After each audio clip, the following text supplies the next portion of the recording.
Hello and welcome to our today's session. We are going to be looking at the structure of creating a table. Thank you. Anytime you want to create a table, we normally use the create table command. For instance, you may be having such kind of a table that has the three columns, namely ID number, names, and date of birth.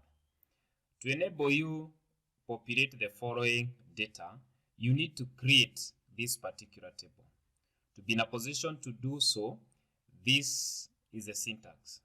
You normally begin with the command create table, and then you provide the table name, followed by the bracket, and then you provide the column name or the column definition, followed by its corresponding data type. If there are more than one column within your table, like in our case there are three, you separate them with a comma all the way, and then at the bottom here we normally provide the necessary table constraints. For example, if it's a primary key or you have a foreign key, and so on and so forth.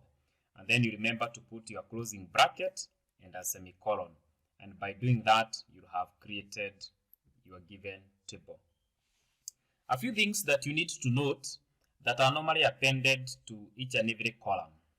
Whenever you are adding a column, there are a number of details that may be appended against it. Though I have done a video that is detailed on this, you can check it out. Whenever you provide a column name, we may provide the data type of the column.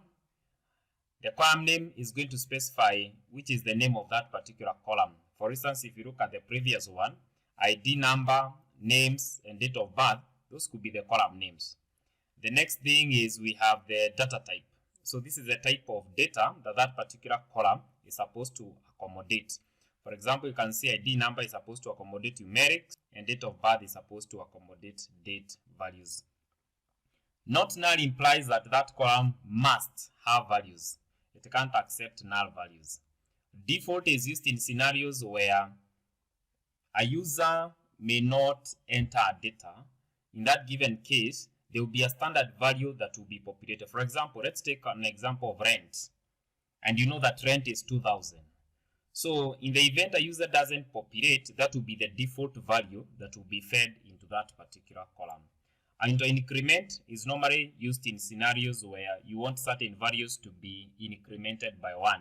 For example, invoice values, receipt numbers, and so on and so forth. The constraints indicate the primary key and the foreign key. Thank you for watching, and I look forward to seeing you in the next lesson where we shall practically create two tables.